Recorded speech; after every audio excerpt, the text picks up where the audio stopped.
आप सभी को स्वागत है the polytechnic classes YouTube channel में। तो दोस्तों, आज हम फिजिक्स में पढ़ाने वाले हैं लॉ ऑफ मोशन, गति के नियम के बारे में। तो और इस गति के नियम से कैसे क्वेश्चन पूछा जाता है, क्या क्या क्वेश्चन आता है, ये सारा चीज़ हम जानेंगे इस वीडियो में। और वीडियो के अंत में गति के नियम को कैसे याद रखें वो ट्रिक के माध्यम से बताएंगे। ट्रिक क्या होता है, ट्रिक के माध्यम से जानेंगे गति के नियम को याद रखने का तरीका। तो जो लोग नए हैं वो चैनल को सब्सक्राइब कर दें, लाइक कर दें और अपने दोस्तों को पास शेयर कर दें। और इस वीडियो को देखने के पहले जो लोग पिछले वाले वीडियो, पीछे जितना भी फिजिक्स का वीडियो आ चुकी है वो लोग नहीं देखे हैं, और सारा का सारा वीडियो आप लोग चैनल में जाके प्लेलिस्ट में जाके वो देख लें। आप ही लोग के फ़ायदा होने वाला है। वीडियो देखेंगे, आपको याद होगा, आपका बिहार इंट्रेंस निकलेगा, बिहार पॉलिटेक्निक इंट्रेंस एग्ज़ाम निकलेगा। तो आप लोग वीडियो ज़्यादा से ज़्यादा देखा कीजिए, शेयर कीजिए। तो अब हम लोग चलते हैं अपने टॉपिक पे, लॉ ऑफ मोशन पे, गति के नियम। तो गति का नियम क्या है, तो सबसे पहले गति के नियम में चलते हैं। क्या है लॉ ऑफ मोशन, गति का नियम। तो इसमें सबसे पहले हम लोग पढ़ेंगे फोर्स के बारे में, बल के बारे में। क्या, बल के बारे में। बल होता क्या है इसका डिफिनेशन जानेंगे। तो डिफिनेशन क्या है, तो बल वह बाह्य कारक है, वह बाह्य कारक है जो किसी वस्तु की विराम अथवा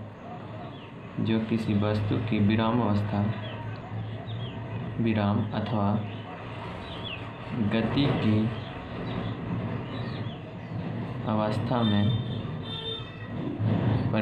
करता है या परिवर्तन करने का प्रयास करता है। क्या कह रहा है कि बल वह बाह्य कारक है जो किसी वस्तु को विराम अथवा गति की अवस्था में परिवर्तन करता है या परिवर्तन करने का प्रयास करता है, उसे बल कहते हैं। इंग्लिश में क्या बोलेंगे, a force is an influence which change or tends to change the state of rest or uniform motion of the body। कह रहा है कि force is influence which change और tends to change the state of rest और uniform motion of the body. कोई वस्तु विराम की अवस्था में हो या गति की अवस्था में है तो परिवर्तन करता है या करने का प्रयास करता है, उसको बल कहते हैं। जैसे हम लोग देख सकते हैं कि कोई वस्तु है, एक वस्तु है, एक पेन क्या है, एक वस्तु है। तो इसमें क्या कह रहा है कि विराम की अवस्था में है या गति की अवस्था में है। कैसे, इसको ढकेलें तो ये गति की अवस्था में है, तो परिवर्तन करता है या करने का प्रयास करता है, उसी को हम लोग फोर्स कहते हैं। जब इसको हम यहाँ से खिसकाएं तो ये क्या किया, परिवर्तन, विराम अवस्था से गति की अवस्था में क्या है, परिवर्तन करता है। तो ये क्या हो गया, बल कहलाया, फोर्स कहलाया।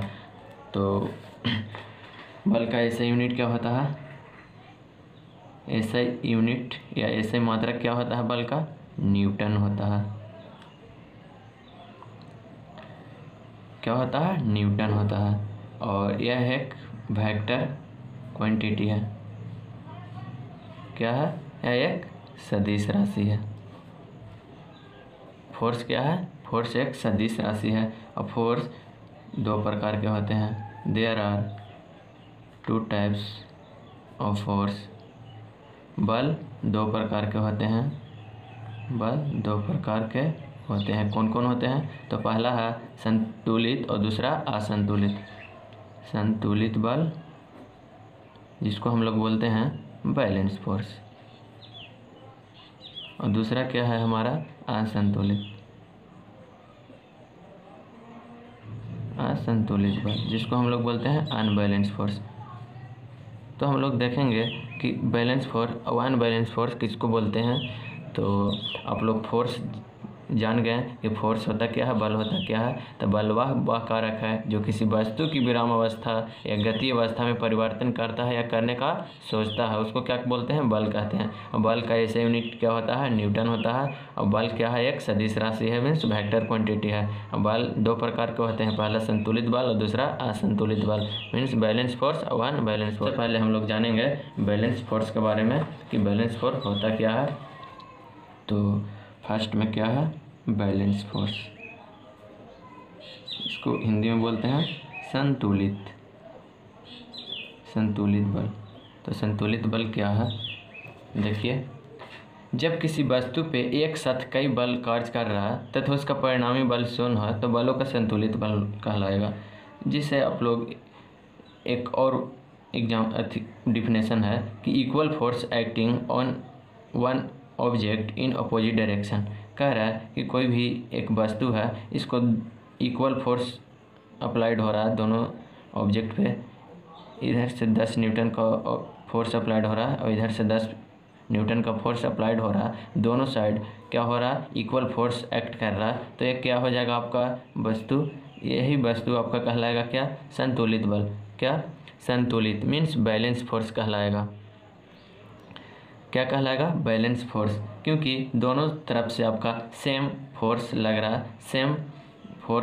रहा है यहाँ पे, इसलिए ये बैलेंस फोर्स कहलाएगा। इसका डिफिनेशन क्या हो जाएगा, जब किसी वस्तु पे एक साथ कई बल कार्य करें या और उनकी परिणामी बल मीन्स क्या हो जाएगा, रिजल्टेंट फोर्स शून्य हो तो बलों को संतुलित बल कहते हैं। एक साथ कई फोर्स कार्य कर रहा है और उसका रिजल्टेंट फोर्स क्या है, परिणामी बल क्या है, शून्य होगा, तो वह बल संतुलित होगा। इसका इंग्लिश में क्या हो जाएगा, when multiple force are acting simultaneously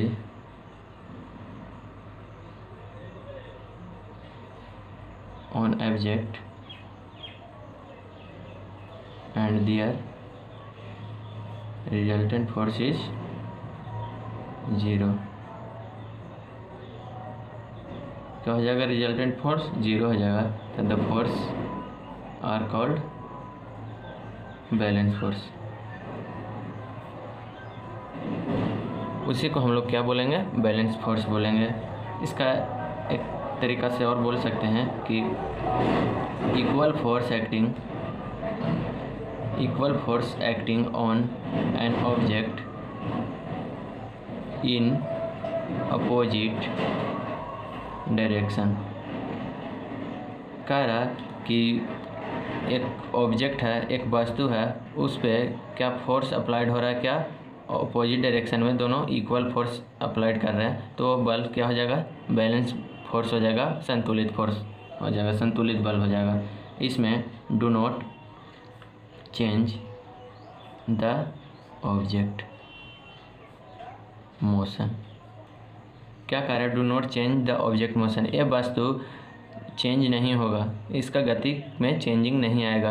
ये जब संतुलित बल होगा तो इसमें चेंजिंग नहीं आएगा, ये वस्तु जहाँ था वहीं रहेगा, क्योंकि ये दोनों तरफ से इक्वल फोर्स अप्लाइड हो रहा, तो न इधर जाएगा वस्तु न उधर जाएगा, क्योंकि वह जहाँ था वहीं पे रहेगा। तो ये आपका बैलेंस फोर्स कहलाता है।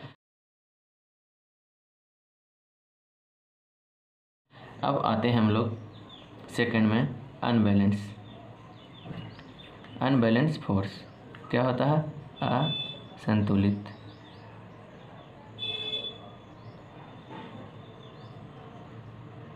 असंतुलित बल। किसको बोलते हैं, असंतुलित बल। तो देखते हैं डिफिनेशन, हम पहले समझने की कोशिश करते हैं असंतुलित बल को।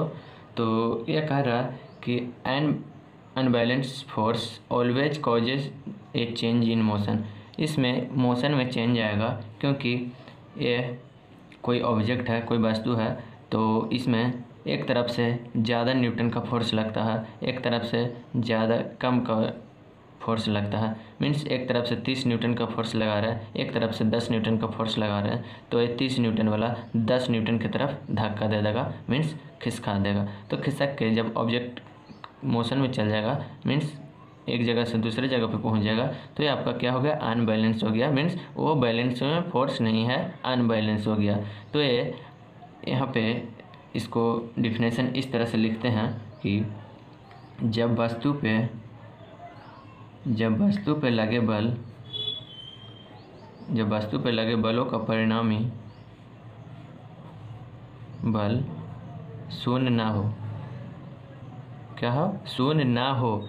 बैलेंस में क्या हो जाता था, परिणामी शून्य हो जाता था, लेकिन अनबैलेंस में क्या हो जाएगा, शून्य परिणामी नहीं होगा, उसका रिजल्टेंट फोर्स शून्य ना होगा, तब बलों का असंतुलित बल कहते हैं।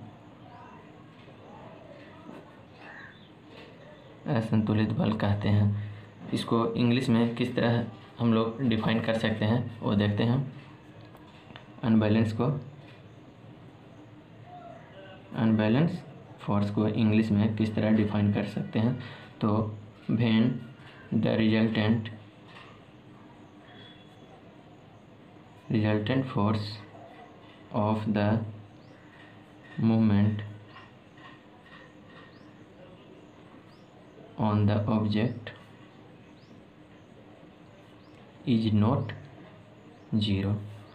क्या कर रहा है कि उसका रिजल्टेंट फोर्स में परिणामी बल उसका जीरो नहीं होगा, उसको बोलेंगे असंतुलित बल। The force are called unbalance force. एक तरह से किस तरह से बोलेंगे, unbalance force is always causes a change in motion.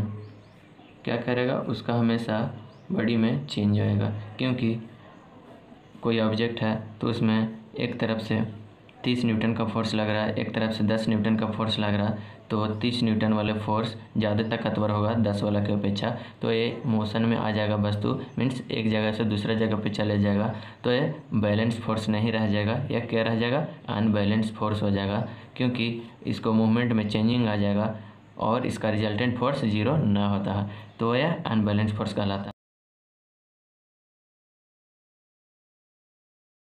तो आप लोग बैलेंस फोर्स, अनबैलेंस फोर्स जान गए होंगे। तो अब चलते हैं हम लोग न्यूटन के गति के नियम के बारे में। न्यूटन के गति का नियम कितना होता है और कौन कौन नियम दिए हैं। तो सबसे पहले हम लोग जानेंगे क्या, Newton's law of motion. Newton law of motion, Newton के गति के नियम, हिंदी में न्यूटन के गति के नियम। तो एक सर आइजैक न्यूटन एक वैज्ञानिक थे जिसने 1686 ईस्वी में अपनी पुस्तक प्रिंसिपिया में पहली बार इसका वर्णन किया। किस लॉ को वर्णन किया, यही लॉ आपका, यही नियम आपका न्यूटन की गति का नियम कहलाया। तो लिखते हैं हम लोग, सर आइजैक न्यूटन ने सन 1686 ईस्वी में अपनी प्रसिद्ध पुस्तक प्रिंसिपिया इंग्लिश में प्रिंसिपिया में पहली बार इस नियम को लिखा। यह नियम न्यूटन के गति के नियम कहलाया।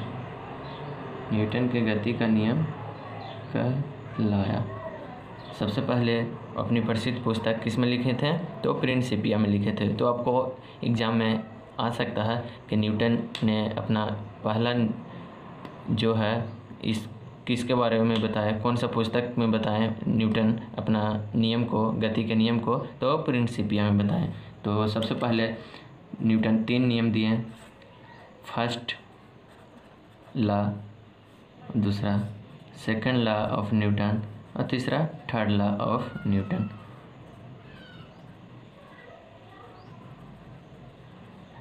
न्यूटन के प्रथम गति नियम, न्यूटन के द्वितीय गति नियम और न्यूटन के तृतीय गति नियम। तो सबसे पहले हम लोग फर्स्ट पे आते हैं, प्रथम नियम पे।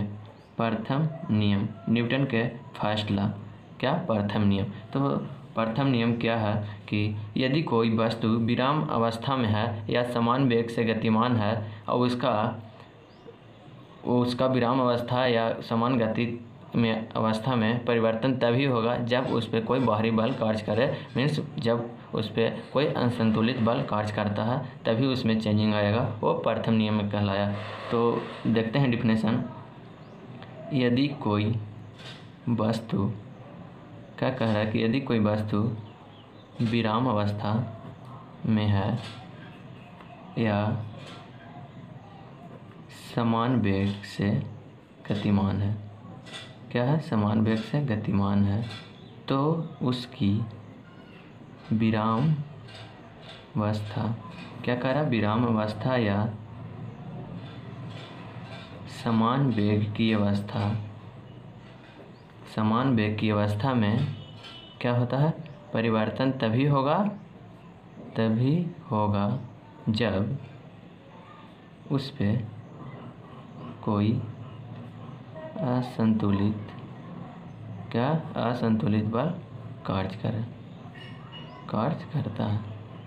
कोई भी वस्तु है, विराम में है या समान गति से गतिमान है, तो उस वस्तु में परिवर्तन तभी होगा जब उस पर कोई असंतुलित बल कार्य करे। जैसे आप लोग के मैं बता देना चाहता हूँ कि यह कोई वस्तु है, यह विराम अवस्था में है या गतिमान है, तो इस तरह से गतिमान है, धक्का दे रहे हैं उस तरह से, तो इस पे परिवर्तन तभी होगा जब इस पे कोई हम फोर्स दिए, इधर से ढकेलें तो ये फोर्स पड़ रहा ना।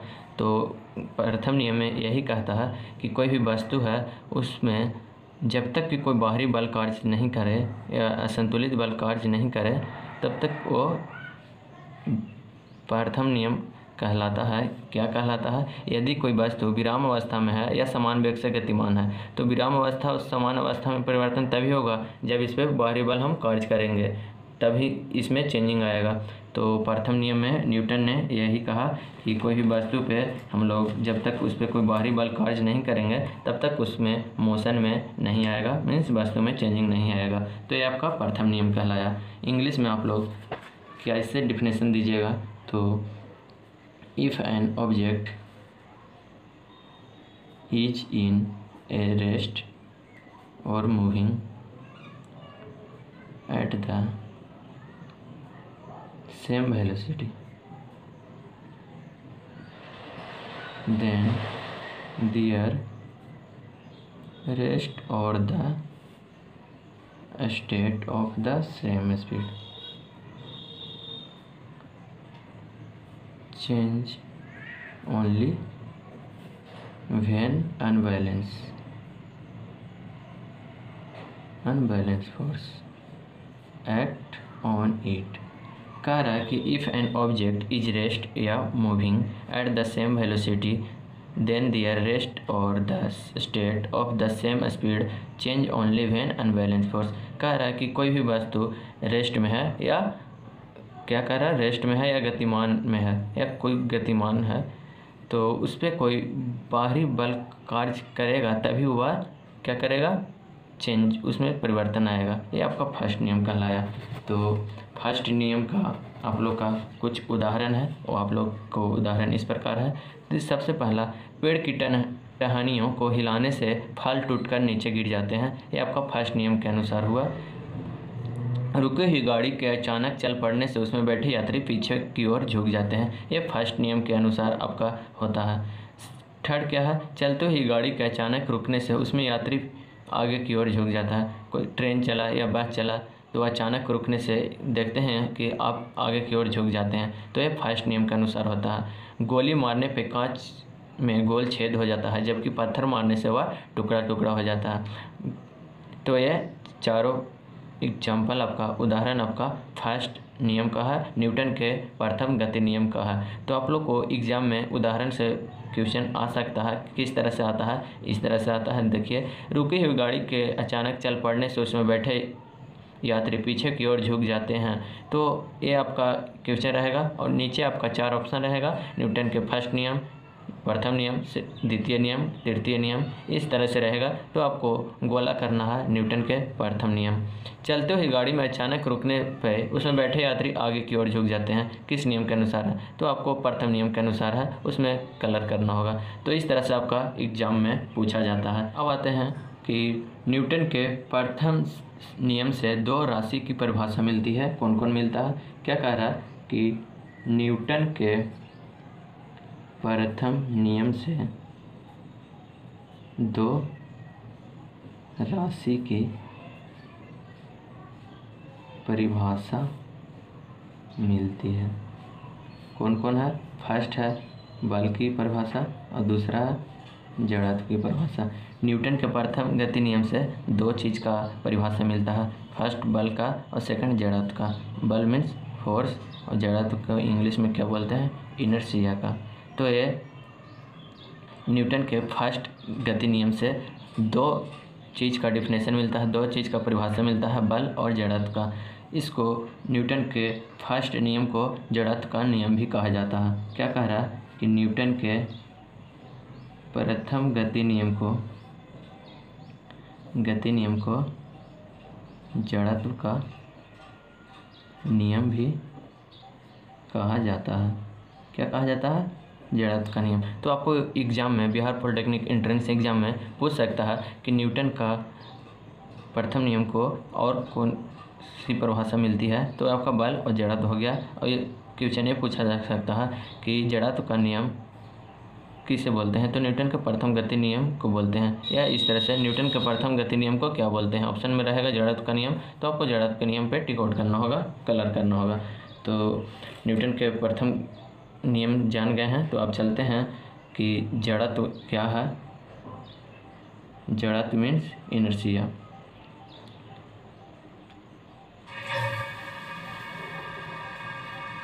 क्या? इनर्शिया क्या है? तो वस्तु का वह गुण, क्या? वस्तु का वह गुण जिसके कारण वह अपनी अवस्था को बनाए रखना चाहता है। क्या करना रहता है? अवस्था को बनाए रखना चाहता है, जड़त्व कहलाता है। कह रहा है कि वस्तु का वह गुण, वह प्रॉपर्टी जिसके कारण अपनी अवस्था को बनाए रखना चाहता है, क्या कहलाता है? जड़त्व कहलाता है, इनर्शिया कहलाता है। इंग्लिश में the quality of the object that causes it to maintain its state is called inertia। ये आपका जड़त्व कहलाए। जड़त्व दो प्रकार का होता है। जड़त्व 2 प्रकार के होते हैं। कौन कौन? तो एक है विराम जड़त्व और दूसरा गति जड़त्व। विराम जड़त्व और दूसरा क्या है आपका? गतिज जड़त्व। रेस्ट इनर्शिया और काइनेटिक इनर्शिया। विराम जड़त्व, रेस्ट इनर्शिया, गति जड़त्व, काइनेटिक इनर्शिया। तो ये आपका जड़त्व हो गया। अब आते हैं हम लोग न्यूटन के दूसरा गति नियम। तो न्यूटन के दूसरा गति नियम क्या है? तो हम लोग देखते हैं द्वितीय गति नियम, सेकंड लॉ ऑफ न्यूटन।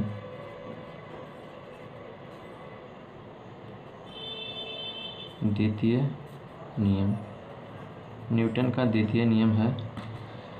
कह रहा है कि किसी वस्तु पर लगाया गया बल F उस वस्तु के द्रव्यमान m तथा वस्तु में उत्पन्न त्वरण A के गुणनफल के अनुक्रमानुपाती होता है। तो हम लोग लिखते हैं कि किसी वस्तु पे लगाया गया बल क्या हो जाएगा, बल फोर्स F उस वस्तु के द्रव्यमान क्या होता है, m मास, तथा वस्तु में उत्पन्न त्वरण A के गुणनफल के अनुक्रमानुपाती क्या होता है, प्रोपोर्शनल होता है। जैसे देखिए F प्रोपोर्शनल m इंटू ए, मास एवं त्वरण का गुणनफल हो गया, तो F बराबर के एम ए, जहाँ पे वेयर के बराबर क्या हो जाएगा, कांस्टेंट हो जाएगा। कांस्टेंट मीन्स नियतांक हो गया, तो के बराबर 1, तो क्या आपका हो जाएगा, F बराबर एम ए। ये आपका निकल के आ गया। F बराबर फोर्स बराबर मास इंटू एक्सेलरेशन, इसको बोलेंगे बल बराबर द्रव्यमान इंटू त्वरण, ये आपका निकल के आता है। तो बल का मात्रक क्या होता है, तो बल का मात्रक आप लोग जाने कि न्यूटन होता है। ऐसे ही मात्रक क्या होता है, न्यूटन होता है। और सीजीएस में मात्रक होता है क्या, सीजीएस में डाइन होता है। ऐसे यूनिट क्या होता है, न्यूटन, और सीजीएस में क्या हो जाएगा, आपका डाइन हो जाएगा। तो 1 न्यूटन बराबर 5 की पावर 5 डाइन होता है। ये आप लोग याद रखिएगा, एग्जाम में कभी कभी पूछ देता है कि 1 न्यूटन बराबर कितना डाइन, तो आपको ऑप्शन में रहेगा 10 के पावर 3, 10 के पावर 4, 10 के पावर 5, 10 के पावर 6, ये डाइन में सब रहेगा। तो आपको 10 के पावर 5 डाइन मारना है ऑप्शन में। तो ये सेकंड लॉ हो गया। सेकंड लॉ आपका संवेग, सेकंड लॉ को हम लोग संवेग का नियम ही बोलते हैं। क्या बोलते हैं, द्वितीय नियम को संवेग का नियम भी कहा जाता है। तो आपको एग्जाम में पूछ देता है कि द्वितीय नियम को क्या और कौन सा नियम बोलते हैं, तो आपको संवेग का नियम कहा जाता है। तब इंग्लिश में हम लोग देखते हैं कि वो द्वितीय नियम, तो द फोर्स, इंग्लिश वाला student, exerted on an object is proportional to the mass of the object and the product of the acceleration produced in the object।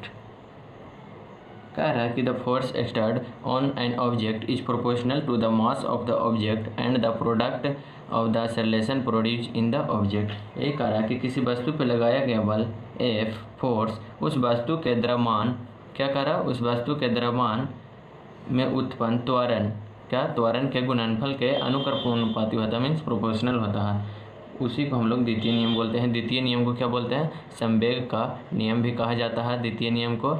और इसका बल का एसआई यूनिट होता है न्यूटन और सीजीएस में होता है डाइन। तो इतना आप लोग याद रखिएगा। अब चलते हैं हम लोग सेकंड द्वितीय नियम को उदाहरण। तो न्यूटन के द्वितीय नियम का उदाहरण इस प्रकार है।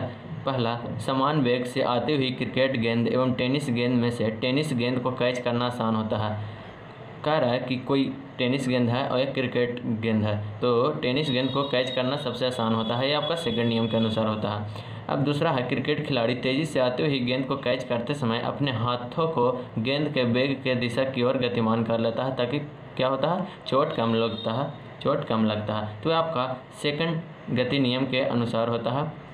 जब कोई क्रिकेट खिलाड़ी बॉल मारता है, बैट से बॉल मारता है, तो कैच करने के लिए दूसरा खिलाड़ी दौड़ता है या जाता है, तो गेंद जिस दिशा में जा रही है, जिस गेंद का वेग जिस दिशा में जा रहा है, उसी दिशा में वो अपना हाथ को खींचता है ताकि चोट कम लगे। तो ये आपका सेकंड नियम के अनुसार होता है। तीसरा क्या है, गद्दा या मिट्टी के फर्श पे गिरने पे, सीमेंट से बने फर्श पे गिरने तुलना में कम चोट लगता है। कोई व्यक्ति, कोई बालक गद्दा या मिट्टी के फर्श पर गिरता है तो उसको क्या होता है, कम चोट लगता है। किसके तुलना में, सीमेंट से बने फर्श के तुलना में। तो सीमेंट वाला फर्श पे गिरने में ज़्यादा चोट लगता है और मिट्टी वाला फर्श पे गिरने में कम चोट लगता है। तो वह सेकंड लॉ ऑफ न्यूटन की वजह से। तो फर्स्ट लॉ ऑफ न्यूटन जान गए, सेकंड लॉ ऑफ न्यूटन जान गए। अब चलते हैं हम लोग न्यूटन के तृतीय नियम पे। तो न्यूटन के तृतीय नियम क्या बोलता है, थर्ड लॉ, जिसको बोलते हैं तृतीय नियम।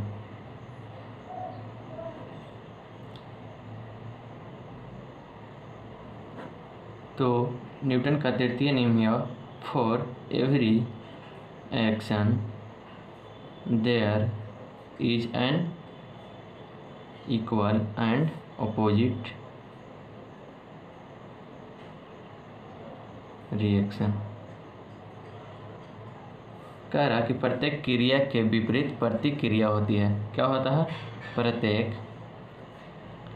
क्रिया के समान विपरीत दिशा में प्रतिक्रिया होती है, प्रतिक्रिया होती है। उसको क्या बोलते हैं, न्यूटन का थर्ड लॉ बोलते हैं।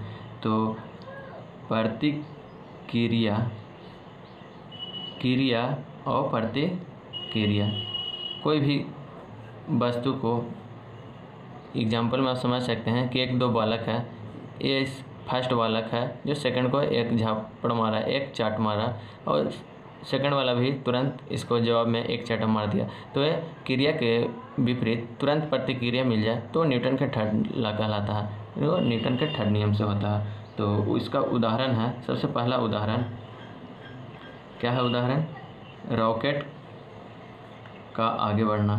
कोई भी रॉकेट जा रहा तो आगे बढ़ता है तो थोड़ा सा वो पीछे खिसक जाता है, और न्यूटन के तृतीय नियम के से। और सेकंड है आपका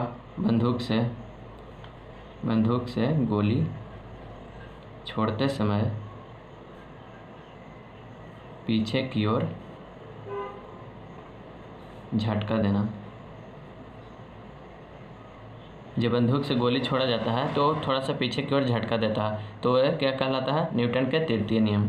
तो ये आपका एग्जाम्पल में हो गया, पूछ सकता है कि रॉकेट का आगे बढ़ना, तो आपका ऑप्शन में रहेगा फर्स्ट नियम, सेकंड नियम और थर्ड नियम। तो आप लोग को थर्ड नियम पे मानना होगा, ठीक है। बंदूक से गोली छोड़ते समय पीछे की ओर झटका देता है, कौन सा नियम के अनुसार, तो आपका तृतीय नियम के अनुसार, न्यूटन का तृतीय नियम। एक है आपका नाव के किनारे पर से जमीन पे कूदने पे नाव का पीछे हटना। जब नाव पर से किनारे पे कूदते हैं ज़मीन पे तो नाव थोड़ा सा पीछे की ओर घसक जाता है। तो ये आपका न्यूटन का तीसरा नियम के अनुसार होता है। तो आप लोग को एक ट्रिक मैं बताऊंगा जिससे कि आसानी से याद रहे न्यूटन का तीनों नियम। तो क्या ट्रिक है वो देखिएगा। ट्रिक मेरा है याद रखने के लिए, न्यूटन का तीनों नियम को याद रखने के लिए एक ट्रिक है, बहुत शानदार ट्रिक है, वो आप लोग को एग्ज़ाम में हेल्पफुल करेगा। तो मेरा ट्रिक है जड़ से क्रिया, ये मेरा ट्रिक है, ये इतना याद रखिएगा, आप लोग का तीनों नियम याद रहेंगे। तो सबसे पहले क्या है, जड़। तो जड़ क्या है आपका पहला नियम मीन्स फर्स्ट लॉ। तो क्या देता है, जड़त्व का नियम। जड़ से क्या हो गया, जड़त्व का नियम। जड़ से जड़त्व का नियम। से क्या हो गया, संवेग का नियम। से क्या हो गया, संवेग का नियम। ये क्या हो गया आपका दूसरा नियम। पोजीशन किस में है, फर्स्ट है, सेकंड है, थर्ड है। फर्स्ट नियम जड़त्व का नियम, सेकंड नियम संवेग का नियम, और तीसरा है क्रिया प्रतिक्रिया। तो ये आपका थर्ड लॉ हो जाएगा, क्रिया। यह हो गया तीसरा नियम। तीसरा नियम में क्या होता है, क्रिया प्रतिक्रिया होती है। कोई भी क्रिया उसके परंतु विपरीत प्रतिक्रिया होती है। तो जड़ जड़ से क्या हो गया, फर्स्ट लॉ है तो फर्स्ट लॉ को क्या बोलते हैं, जड़त्व का नियम बोलते हैं। सेकंड लॉ को क्या बोलते हैं, द्वितीय नियम को, दूसरा नियम को क्या बोलते हैं, संवेग का नियम बोलते हैं, साथ से संवेग का नियम। और तृतीय नियम क्या कहता है कि क्रिया प्रतिक्रिया होती है, मीन्स तीसरा नियम क्रिया प्रतिक्रिया होती है। तो आप लोग ट्रिक के माध्यम से देखें, जड़ से क्रिया, क्या जड़ से क्रिया, तो आप लोग को इतना ही याद रखना होगा और बाकी तीनों नियम याद रहेंगे। जड़ से जड़त्व का नियम फर्स्ट नियम को कहते हैं, और सेकंड नियम को क्या बोलते हैं, स से संवेग का नियम, और तीसरा नियम को बोलेंगे क्रिया प्रतिक्रिया। तो ये आप लोग को तीनों याद रहेगा। तो यह चैनल जो लोग सब्सक्राइब नहीं किए हैं सब्सक्राइब कर दें, और ज़्यादा से ज़्यादा अपने दोस्तों के पास शेयर कीजिएगा, लाइक कीजिएगा। तो हम लोग कल के वीडियो में आएंगे, नेक्स्ट वीडियो में आएंगे इसी के बारे में, और थोड़ा सा पॉइंट रह गया है उसके बारे में देखेंगे। तो आज तक के इतना ही। थैंक यू, बाय, जय हिंद दोस्तों।